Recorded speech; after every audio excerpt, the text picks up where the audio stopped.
Hello students, स्वागत है अपना यूट्यूब चैनल E1 पाठशाला में। तो आइए आज हम फिर से एक नए वीडियो लेकर के आ गए हैं। आज हम लोग जो है यानी बायो के एक अलग टॉपिक यानी उत्तक के बारे में जो आज पढ़ेंगे। यानी टिश्यू को हम लोग जो आज पूरे डिटेल पूर्वक जो है समझेंगे। यानी टिश्यू से संबंधित जो भी महत्वपूर्ण वन लाइनर होगा वह सभी आज हम लोग जो है डिस्कस करेंगे, जो कि ऑल कॉम्पिटिटिव एग्जाम के लिए महत्वपूर्ण होने वाला है। तो फटाफट इस वीडियो को जो अधिक से अधिक दोस्तों के साथ जो है शेयर कर दीजिए, और वीडियो अच्छा लगे तो लाइक कर दीजिएगा। और पहली बार जो विजिट किए हैं तो हमारे यूट्यूब चैनल E1 पाठशाला को सब्सक्राइब करके रख लीजिए। तो आइए बिना देरी किए हुए आज हम लोग जो है पढ़ेंगे टिश्यू के बारे में, नहीं उत्तक के बारे में। ठीक है, अब देखिए उत्तक होता है क्या। इससे पहले जो हम लोग जो है सेल के बारे में पढ़े थे, यानी कोशिका के बारे में। यदि आप लोग वह वीडियो नहीं देखे हैं तो हमारे यूट्यूब चैनल के प्लेलिस्ट में जाकर के सबसे पहले जो है आप कोशिका वाले वीडियो को जो है देख लीजिए। उसके बाद जो आपको यह आसानी से समझ में भी आ जाएगा। ठीक है, तो कोशिकाओं का ऐसा समूह जिनकी उत्पत्ति, संरचना एवं कार्य समान होता है उसे हम लोग क्या कहते हैं, उत्तक बोलते हैं। ठीक है, यानी किसी भी जीव का जो शरीर होता है एक सूक्ष्मतम इकाई से बना होता है जिसे हम लोग कहते हैं कोशिका। ठीक है, जब बहुत सारे कोशिका मिलकर के क्या होता है, जो है उत्तक का निर्माण करता है, और बहुत सारे उत्तक मिलकर के जो है अंग तंत्र का जो है निर्माण करता है। तो उसी क्रम में हम लोग जो आज पहले जो वाले वीडियो में जो हम लोग कोशिका के बारे में समझे, आज जो हम लोग उत्तक को समझेंगे। अगर कोई आदमी पूछ दे कि उत्तक क्या होता है, बोलेंगे कोशिकाओं का ऐसा समूह जिनकी उत्पत्ति एवं संरचना जो है, उत्पत्ति एवं संरचना क्या हो जाएगा, समान कार्य हो, तो उसको हम लोग जो उत्तक बोलेंगे। ठीक है, अगर बात किया जाए उत्तक शब्द जो सर्वप्रथम, उत्तक शब्द का सर्वप्रथम प्रयोग किसने किया था, तो एक वैज्ञानिक था विचट, ठीक है, के द्वारा जो है सबसे पहली बार जो उत्तक का प्रयोग किया गया था। यह कॉम्पिटिटिव एग्जाम के लिए बहुत ही मोस्ट इंपॉर्टेंट होने वाला है यह वीडियो, इसलिए आप लोग जो है ध्यानपूर्वक जो इसको देखेंगे। ठीक है, तो आइए नेक्स्ट स्लाइड में हम लोग इसको जो और भी डिटेल से जो हम लोग समझते हैं। ठीक है, तो अब जो यहाँ जो लिखा गया है कि अगर पूछ दे कि उत्तक जिस विज्ञान के अंतर्गत अध्ययन करते हैं हम लोग उसे क्या कहते हैं, तो बोलेंगे औत्तकी या हिस्टोलॉजी बोलेंगे। ठीक है, यानी विज्ञान की वह शाखा जिसमें उत्तक का अध्ययन किया जाता है उसे औत्तकी कहते हैं। ठीक है, क्या बोलेंगे, उसे जो है औत्तकी बोलेंगे। तो इसको जो है याद रखना है कि औत्तकी जो है क्या होता है। अगर पूछ दे तो बोलेंगे विज्ञान की वह शाखा जिनमें उत्तक का अध्ययन किया जाता है उसे औत्तकी या हिस्टोलॉजी कहते हैं। हिस्टोलॉजी शब्द का प्रयोग जो है सर्वप्रथम मेयर ने किया था। अगर पूछ दे कि हिस्टोलॉजी शब्द का जो प्रयोग सर्वप्रथम किसने किया था, तो एक वैज्ञानिक था मेयर नाम का। ठीक है, उन्हीं के द्वारा जो है सर्वप्रथम जो है हिस्टोलॉजी शब्द का जो है अध्ययन किया गया था। ठीक है, प्रयोग किया गया था, इसको भी जो आप लोग याद रखेंगे। नेक्स्ट अभी जो है हम लोग जो है इसमें दो तरह के उत्तक पढ़ेंगे। एक पढ़ेंगे पादप उत्तक, यानी जो कि पेड़ पौधा में पाया जाएगा। एक पढ़ेंगे हम लोग जंतु उत्तक। सबसे पहले जो हम इस कड़ी में जो है पादप उत्तक के बारे में जो है पूरा डिटेल्स हम लोग जो है समझेंगे। अब पादप उत्तक को जो है दो भागों में जो बांटा गया है, एक है विभोजत्य उत्तक, एक है अस्थायी उत्तक। ठीक है, अब जो विभोजत्य उत्तक है उसको जो है पुनः जो है तीन भाग में बांटा गया है।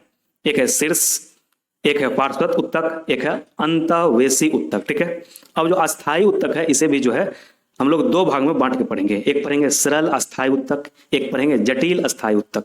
अब जो सरल अस्थायी उत्तक है इसको भी हम लोग जो है तीन भाग में बांट के पढ़ेंगे।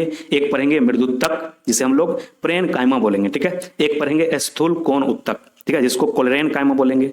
एक है दृढ़ उत्तक जिसको एस्केलेन कायमा के बोलेंगे। ठीक है, अब जो जटिल अस्थायी उत्तक है इसको भी हम लोग जो है दो भाग में बांट के पढ़ेंगे। एक जाइलम पढ़ेंगे, एक जो है फ्लोएम पढ़ेंगे। तो चलिए अब जो है बारी बारी से जो है सभी को हम लोग जो है समझते हैं कि विभोजत्य उत्तक क्या होता है, अस्थायी उत्तक क्या होता है। इसको जो पूरा डिटेल से जो हम लोग अभी बारी बारी से समझेंगे। अब सबसे पहले हम लोग जो है विभोजत्य उत्तक के बारे में पढ़ेंगे। अगर पूछ दे बोलेंगे ऐसा उत्तक जिनमें कोशिका विभाजन तीव्र गति से होता है, अर्थात जिनमें कोशिका विभाजन की क्षमता पाई जाती है, उसे विभोजत्य उत्तक कहते हैं। ठीक है, यानी पेड़ पौधा में यह उत्तक जो पाया जाता है। ठीक है, बोलेंगे ऐसा उत्तक जिनमें कोशिका विभाजन जो है तीव्र गति से होता है, अर्थात जिनमें कोशिका विभाजन की क्षमता पाई जाती है उसे विभोजत्य उत्तक जो है कहते हैं। इसको भी जो है याद रखेंगे। अब इसका हम लोग जो है पुनः तीन भाग यानी प्रकार पढ़ेंगे इसको, जैसा कि फर्स्ट इससे पहले वाले स्लाइड में हम लोग जो बात कर चुके हैं उत्तक का प्रकार के बारे में। ठीक है, यानी जो पादप उत्तक के बारे में पढ़ रहे हैं उसका वर्गीकरण करते हुए हम लोग जो पूरा समझेंगे। तो सबसे पहले इसका जो हो जाएगा शीर्ष विभोजत्य उत्तक हो जाएगा। ठीक है, कहते ये उत्तक जो है पेड़ पौधों के विभिन्न शीर्ष भागों में पाया जाता है, यानी पेड़ पौधों के विभिन्न शीर्ष भागों में पाए जाने वाले उत्तक को जो है शीर्ष विभुजत्ति उत्तक जो है कहते हैं। ठीक है, इसको याद रखेंगे। कहते ये उत्तक जो है शाखा, तना आदि के शीर्ष भागों में पाया जाता है। जो शीर्ष उत्तक होता है, शीर्षस्थ उत्तक, या जो किसी भी पादप के शाखा हो गया या तना हो गया, इस सब के शीर्ष भाग में पाया जाने वाला उत्तक है। ठीक है, कहते ये उत्तक पेड़ पौधों में प्राथमिक वृद्धि अर्थात लंबाई में वृद्धि में जो है सहायक होता है। अगर पूछ दे कि पेड़ पौधे की वृद्धि में या उसके लंबाई के वृद्धि में जो है कौन सा उत्तक जो है मदद करता है, तो यह शीर्षस्थ विभुजत्ति उत्तक जो है हो जाएगा। ठीक है, इसको भी याद रखेंगे आप लोग। दूसरा प्रकार जो हम लोग समझेंगे पार्श्व विभुजत्ति उत्तक पढ़ेंगे। ठीक है, तो पार्श्व उत्तक में क्या हो जाएगा, कहते हैं ये उत्तक जो है पेड़ पौधों के विभिन्न भागों को की मोटाई अर्थात द्वितीयक वृद्धि में जो है सहायक करता है। अगर पूछ दे कि वह कौन सा उत्तक है जो कि पेड़ पौधे की द्वितीयक वृद्धि में सहायक होता है, तो वह हो जाएगा पार्श्व उत्तक। ठीक है, याद रखेंगे पार्श्व उत्तक यह था दूसरा इसका प्रकार। ठीक है, तीसरा हम लोग जो प्रकार जो है देखे थे वह था अंतःवेशी। क्या था? अंतःवेशी। इसका क्या क्या है? कहते हैं वास्तव में शीर्ष विभुजोत्तक उत्तक का ही प्रकार होता है, अर्थात ये उत्तक भी जो है पादपों की प्राथमिक वृद्धि लंबाई में जो है सहायक करता है। जो अंतःवेशी उत्तक होता है इसका भी क्या कार्य है? प्राथमिक वृद्धि, यानी पेड़ पौधे की लंबाई में जो है वृद्धि करने में जो मदद करता है अंतःवेशी उत्तक। कहते जब शीर्ष विभुजोत्ति उत्तक के मध्य जो है अस्थायी उत्तक आ जाता है तो इसे अंतःवेशी विभुजोत्ति उत्तक जो है कहते हैं। जैसे यह एग्जांपल हो जाएगा दूब का, घास का, ठीक है, धनिया का पौधा जो है, पुदीना का, इस सब में जो है पाया जाएगा अंतःवेशी उत्तक जो है पाया जाएगा। ठीक है, याद रखेंगे, एग्जांपल भी याद रखना है।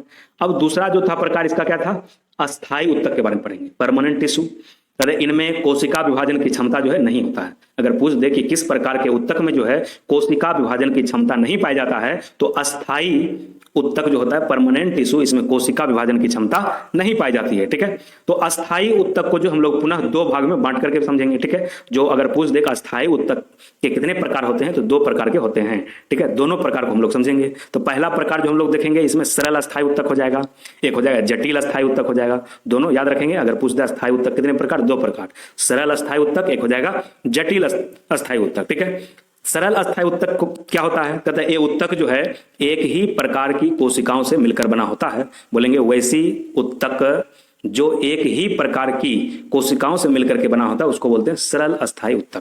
कहते हैं इनमें कोशिका विभाजन की क्षमता जो है नहीं पाया जाता है। याद रखेंगे इसको। कहते हैं सरल अस्थायी उत्तक जो हम लोग तीन भाग में बांट करके पढ़ेंगे। ठीक है, यानी जो सरल अस्थायी उत्तक होता है इसका भी जो तीन प्रकार हम लोग समझेंगे। तो सबसे पहला जो प्रकार था मृदुत्तक, पहला प्रकार हो जाएगा, जिसको हम लोग जो है प्रेनकाइमा के नाम से भी जानते हैं। ठीक है, कहते हैं ये उत्तक पादपों के नवीन एवं कोमल भागों में पाया जाता है।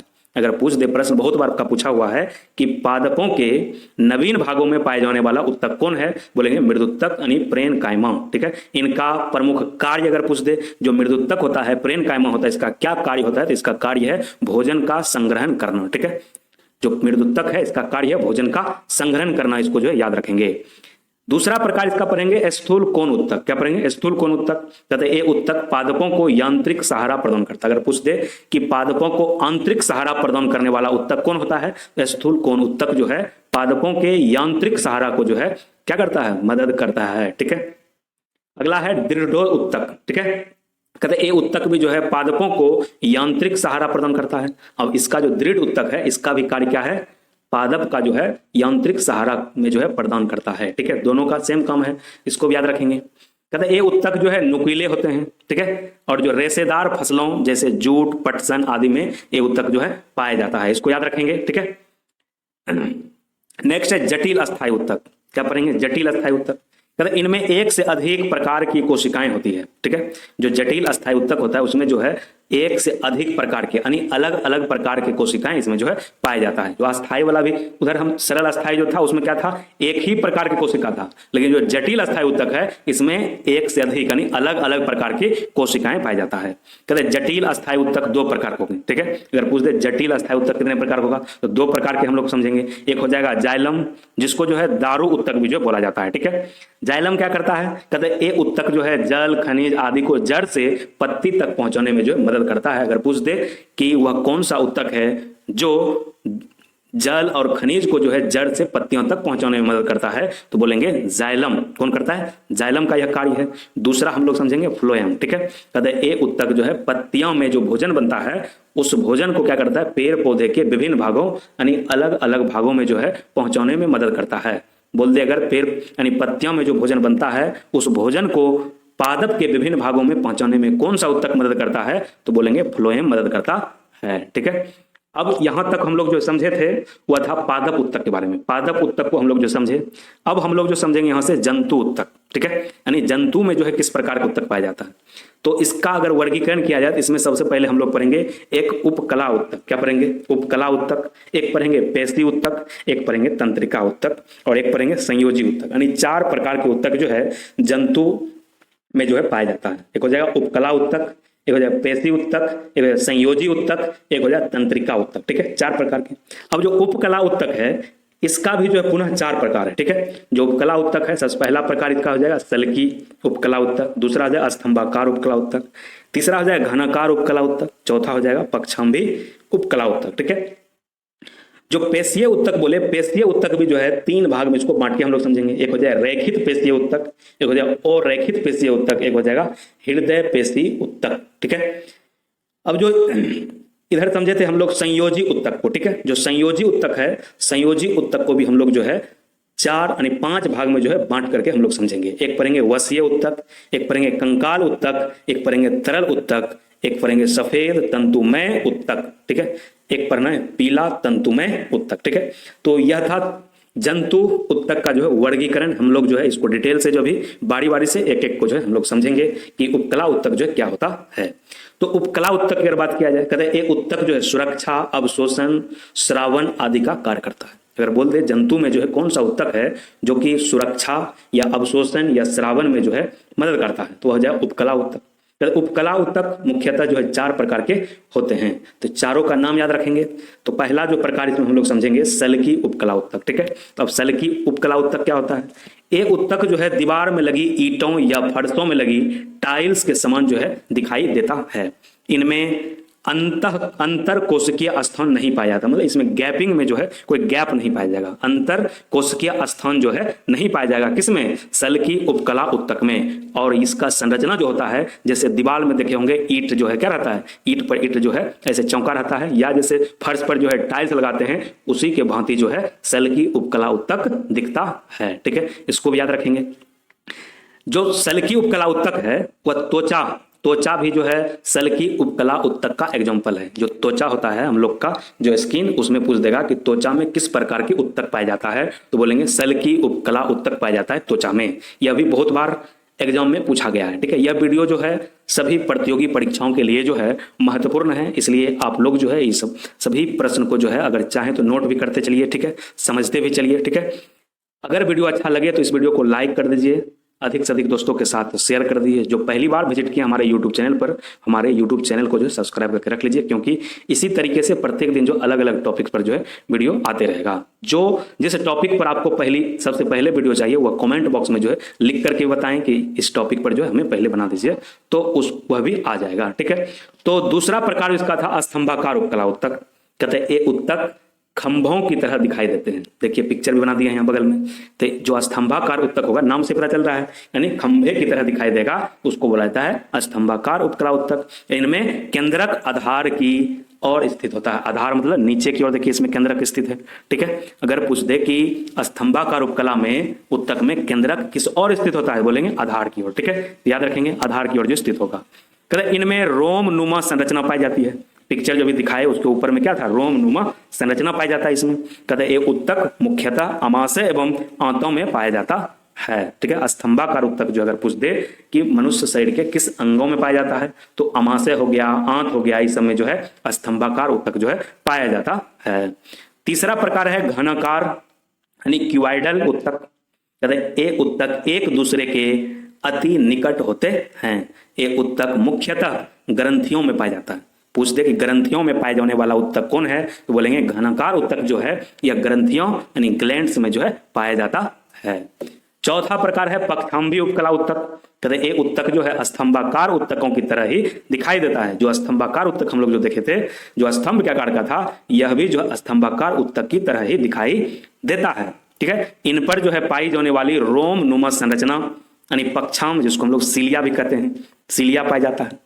ये उत्तक जो है मुख्यतः श्वास नलियों में पाया जाता है। अगर पक्षाम्बी उपकला उत्तक की बात किया जाए तो यह जो श्वास नलियों में पाए जाने वाला उत्तक है। ठीक है, अगला है नेक्स्ट हम लोग समझेंगे पेशी उत्तक को। ठीक है, जो पेशी उत्तक जो हम लोग पढ़ेंगे 3 प्रकार से बांट के पढ़ेंगे। ठीक है, पहला हो जाएगा रेखित, या जिसको हम लोग ऐच्छिक पेशी उत्तक बोलते हैं। क्या बोलते हैं? ऐच्छिक।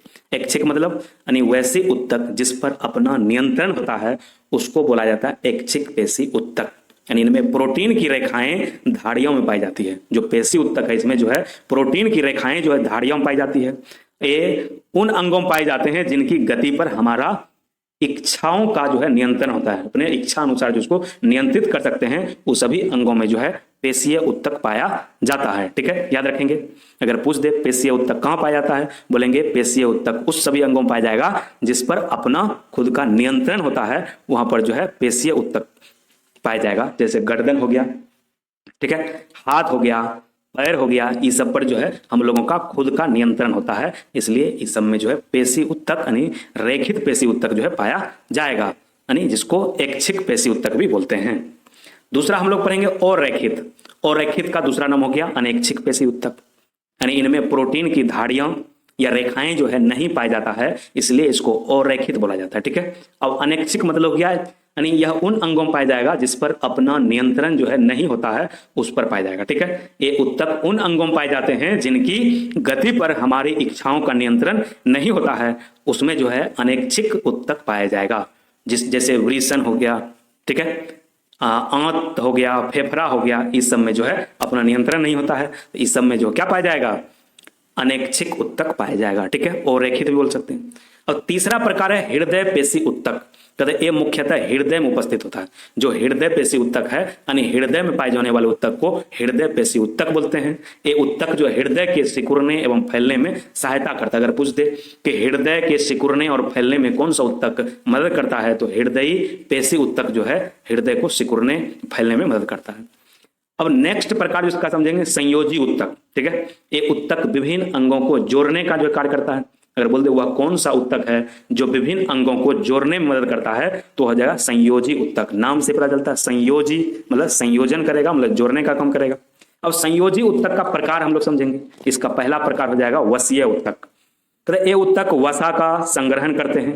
अगर पूछ दे वसा का संग्रहण करने वाला उत्तक को क्या बोलेंगे, यानी वसीय संयोजी उत्तक बोलेंगे। ठीक है, यानी ठंडे प्रदेश के प्राणियों में ये उत्तक जो है अपेक्षाकृत जो है अधिक मोटा होता है, वसीय उत्तक। ठीक है, कहते ये उत्तक उष्मा के कुचालक होते हैं। जो वसीय उत्तक होता है यह उष्मा का क्या होता है, कुचालक होता है, और ठंडे प्रदेश के प्राणियों के शरीर का जो है तापमान को क्या रखता है, बनाए रखने में जो है सहायता करता है। ठीक है, याद रखेंगे। अगर पूछ दे ठंडे प्रदेशों में प्राणियों के शरीर का जो तापमान बनाए रखने में कौन सा उत्तक सहायक होता है, तो वसीय उत्तक। ठीक है, याद रखना है। दूसरा प्रकार जो पढ़ेंगे हम लोग संयोजी उत्तक का, वह है कंकाल संयोजी उत्तक। कहते इनमें मुख्यतः अस्थियां एवं उपास्थियां शामिल होता है। पूछ दे कि अस्थियां और उपास्थियां जो है किस प्रकार के उत्तक का एग्जाम्पल है, बोलेंगे कंकाल संयोजी उत्तक का। तीसरा प्रकार जो है सरल यानी तरल संयोजी उत्तक। ठीक है, यानी इनमें मुख्यतः रक्त एवं लसिका को जो शामिल किया गया। अगर पूछ दे रक्त क्या है, तो बोलेंगे रक्त एक तरल संयोजी उत्तक है। या लसिका क्या है, यह भी एक तरल संयोजी उत्तक है। यानी तरल संयोजी उत्तक के अंतर्गत मुख्यतः रक्त एवं लसिका को जो है शामिल किया जाता है। चौथा प्रकार समझेंगे सफेद तंतुमय उत्तक। ये तंतुनुमा उत्तक अत्यंत मजबूत एवं लचीले होते हैं। ठीक है, अगर पूछ दे वह कौन सा उत्तक है जो अत्यंत मजबूत और लचीला होता है, तो हो जाएगा सफेद तंतुमय उत्तक। ठीक है, जो टेंडन यानी सफेद तंतुमय उत्तक का ही उदाहरण है। टेंडन मतलब जो हड्डी और मांसपेशी के जोड़ को जो है टेंडन बोला जाता है। बहुत बार पूछा जाता है टेंडन क्या होता है, या पूछ देगा कि हड्डी और मांस के जोड़ को क्या कहते हैं, तो टेंडन बोलेंगे। टेंडन जो है यह सफेद तंतुमय उत्तक का ही एग्जाम्पल है। ठीक है, जो टेंडन सफेद तंतुमय उत्तक का उदाहरण हो जाएगा। ये भी याद रखेंगे, हड्डी प्लस मांसपेशी के जोड़ को जो है टेंडन कहते हैं। अगला है 5वां नंबर पीला तंतुमय उत्तक। ये उत्तक भी जो अत्यंत मजबूत एवं लचीला होता है, और यह जो हड्डी और हड्डी को जोड़ने में मदद करता है। अगर पूछ दे पीला तंतु में उत्तक का क्या कार्य होता है, तो यह जो हड्डी और हड्डी को जोड़ने में मदद करता है, और जब हड्डी और हड्डी को जोड़ता है तो उस स्थान इसको बोला जाता है लिंगामेंट। क्या बोलते हैं? लिंगामेंट पीला तंतु में उत्तक का उदाहरण है। लिंगामेंट मतलब हड्डी और हड्डी के जोड़ को जो है लिंगामेंट बोला जाता है। तंत्रिका उत्तक अब पढ़ेंगे।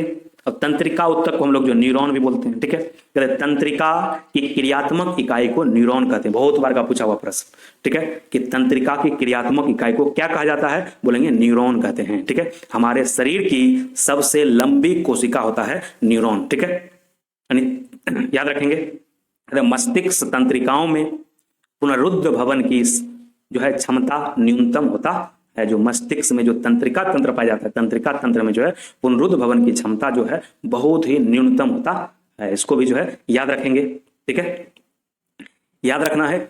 यहाँ से जो है यह क्लास जो है खत्म हो जाता है। वीडियो अच्छा लगा हो तो अपने अधिक से अधिक दोस्तों के साथ जो इस वीडियो को शेयर कर दीजिएगा।